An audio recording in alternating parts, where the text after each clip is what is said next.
So I've somehow talked myself into a big rabbit hole on this project. And what is it saying? It's turtles all the way down, I think. um, Assuming I'm using that correctly. But right now I have the little jumper mod done, which goes from, I can't see my camera, it's so high up, this pen to that pen, which bypasses the USB warning.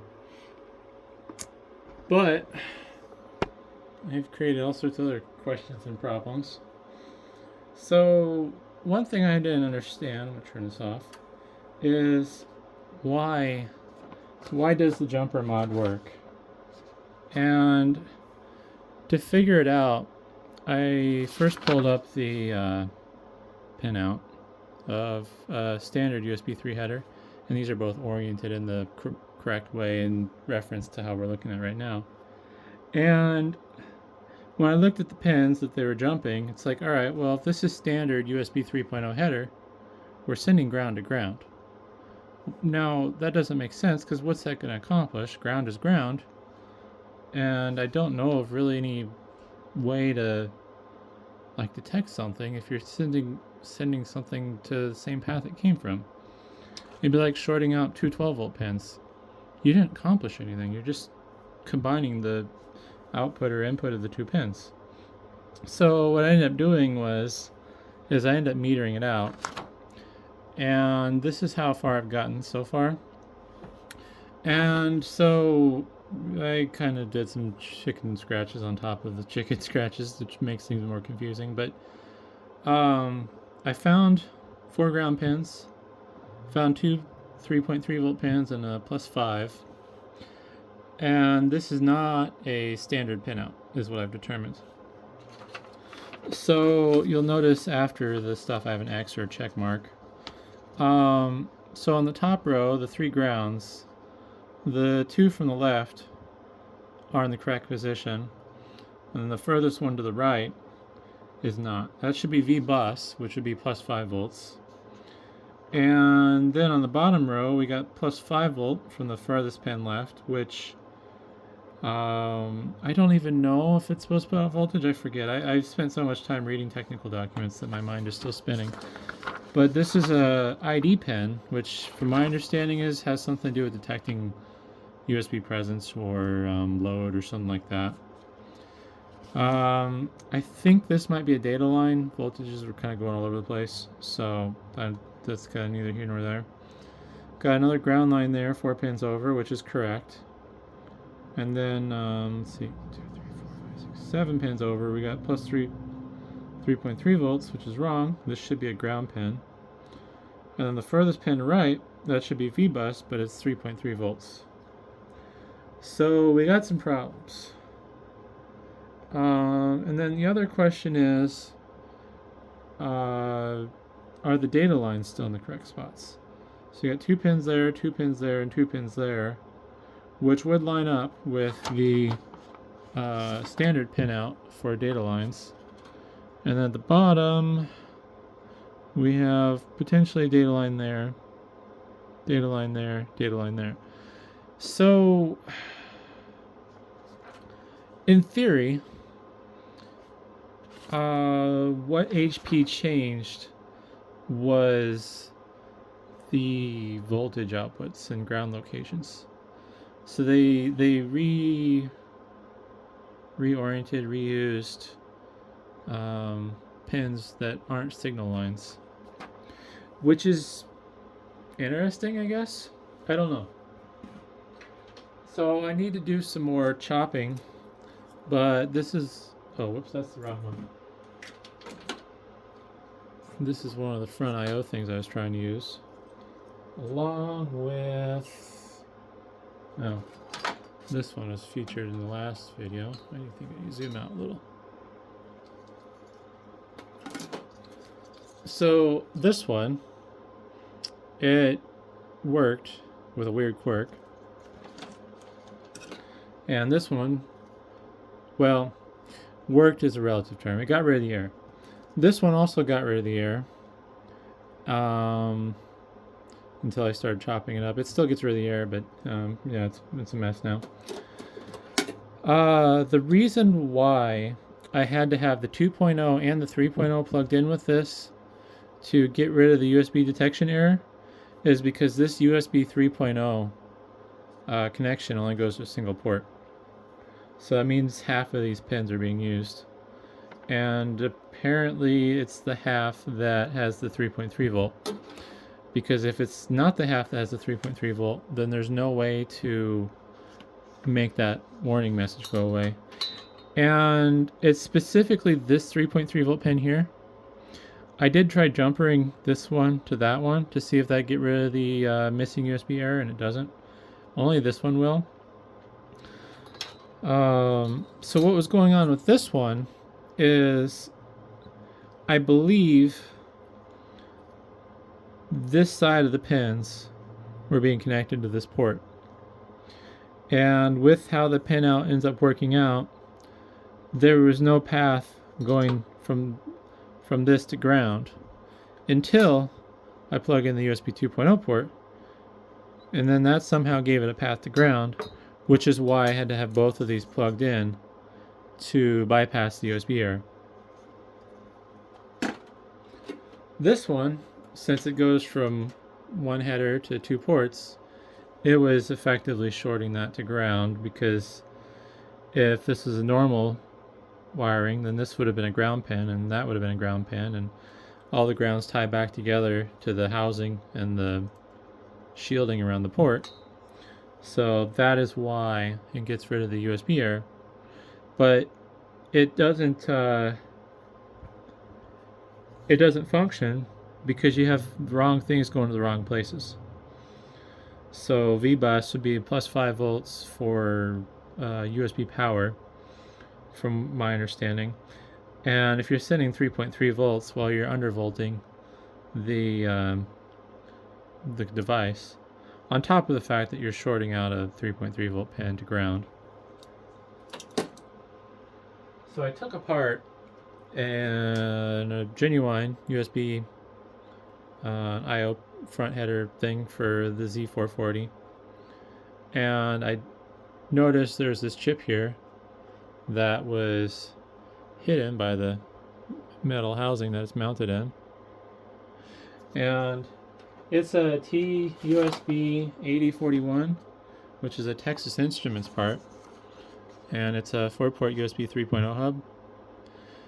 And the reason why there's 3.3 volts on this header is because this chip runs off of 3.3 volts, which is kind of weird. I don't know what that's about. I guess it's just because logic level or something, maybe. I don't know, I'm dumb. But either way, this runs at 3.3 volts, which is kind of annoying, because if it's a USB hub, why wouldn't you make it run off 5 volts, since that's what the rest of this runs off of. But so those 3.3 volt pins are more than likely there to supply power to that chip. Why shorting this to ground indicates presence of that chip is beyond me without really doing a deep dive into the pinout. I could probably figure it out, but I don't know if I want to go that insane. This is already way deeper than I wanted to get into this, but I kind of got irritated and curious at the same time. And I've tore apart another USB breakout. This is from an HP, but it's only going to 2 ports. These two USB 2.0 ports are on their own. I don't know the part number of this. Here we go. I forget where this is out of. I think it's like I have a 600G2 or something like that. Old 4th gen HP. But it's part number 710822001. You could use this if you wanted to. It probably would work just fine. But it wouldn't solve your problem with the USB 3 not working. But I basically had been doing some digging. I cut into this. So I don't think it was the case with this one. Yeah, so this one wasn't quite as obvious because there's 3 sets of data lines that are shielded. I believe the red is +5, the black is your ground, obviously. But one of the USB 2.0 lines was shielded. So I tore into this one, just out of curiosity, see what a genuine HP part might be like.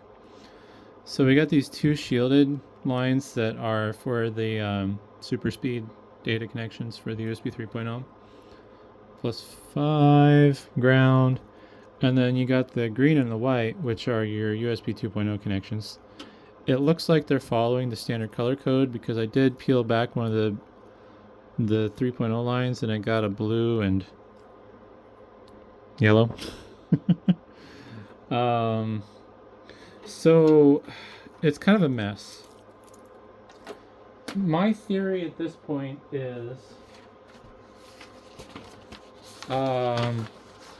this is going to be a pain to figure out, but my idea is I'm going to have to figure out which wires go where and do some creative splicing. So this 3.3 volt pin, that's just going to get snipped on the cable, and then I'm going to have to find that wire and jumper it to this +5 volt pin. On top of that, this pin on the wire is going to have to get snipped and sent to that +5 volt pin. Wherever that +5 volt pin is going, I guess that's going to get snipped. I think I'm gonna, since it's known to work, I'm gonna figure out where this ground line is, snip it, jumper it to this positive 3.3 volt, and then wherever this ground line was going, I'll just tie to one of the other grounds. And the hope is, and it's a huge hope considering how much they've rearranged this, is that the differential pairs for the data lines are in the same position. Now, in theory, what I probably should do is I should just slice open the original USB 3.0 cable and then look at the wires and hope that they're color coded correctly for the USB 3.0 standard. But since doing stupid things to this port hasn't killed it yet, like doing that jumper you'd think would fry something but hasn't, I'm probably going to take the easy route first, and I'm going to take this cable and continue modifying it. Actually, no, I think I'm going to use the HP one. I don't know. I'm going to take one of these cables that I basically sodomized, and I'm going to see if I can get it working just by playing musical pins.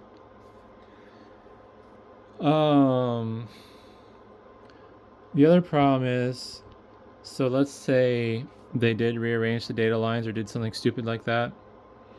I don't know what to do at that point. Because there's not a way that you can easily determine what's what with at least the tools that I have, like data frame. Like I can't use that fluke multimeter and be like, all right, well this is this is INT A_P1_D+.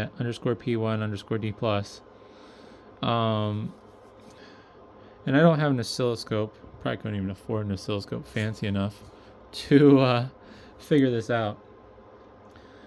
I think if me rearranging the wires doesn't solve the problem, it's probably going to be resolved by me just tearing apart the USB 3 cable that's original to the HP. And then just hope the color coding's correct. It's not like the front IO is worth a lot of money. I don't remember what I sell them for. I think I sell them for like $14. After shipping and fees, I probably make $8. So destroying something that's worth $8 for the sake of science, probably in the long run is worth it. But I think what it's going to come down to is rearranging the wires and playing musical crap. The other thing I don't like is doing that jumper from 3.3 volt to ground. Being that it's a dead short, I don't know what that's doing to the motherboard. Obviously people have been doing it and it's been working. Like,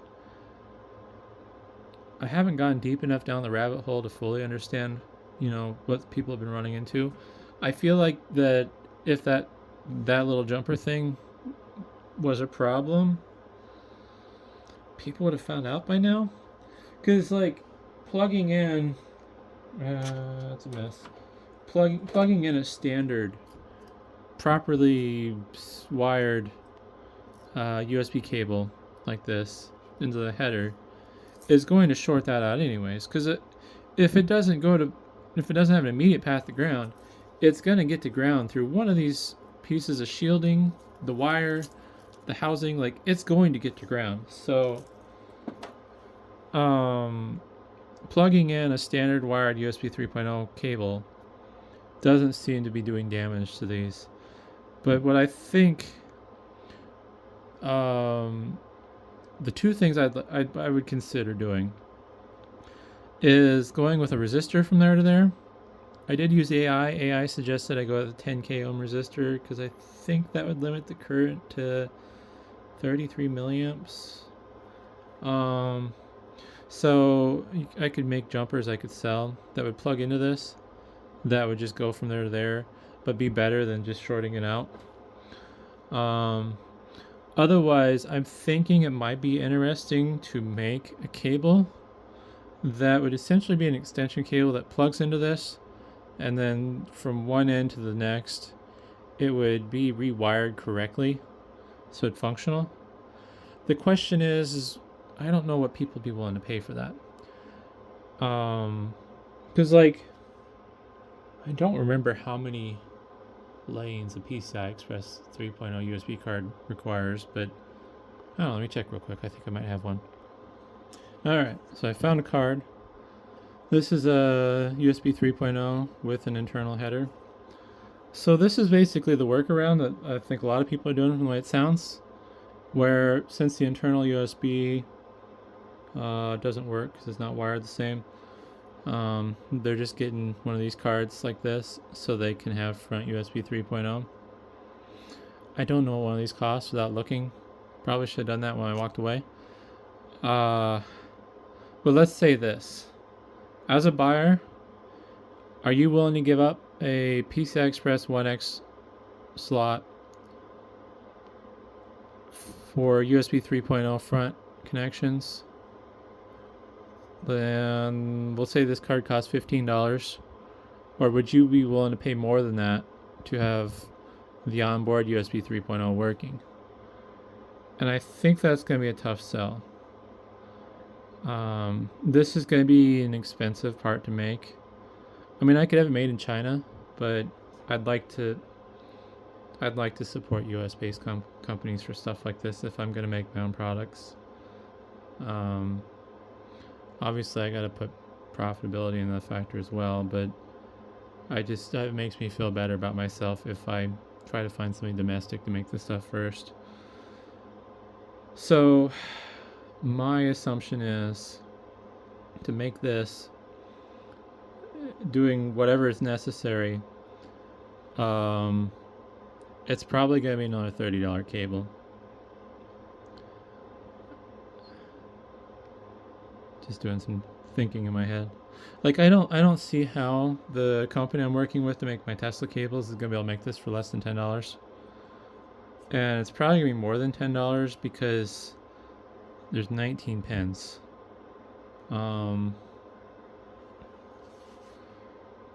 Yeah, so I guess most people will make it this far in the video. I'll put a comment there too. If you did make it this far, thanks. I guess what I need to figure out is how much do people care about this. I've sold a lot of these motherboards to people, which unfortunately some of them don't know what they're doing, and then they return them saying the motherboard is bad. That's actually why I got this board back, even though it works.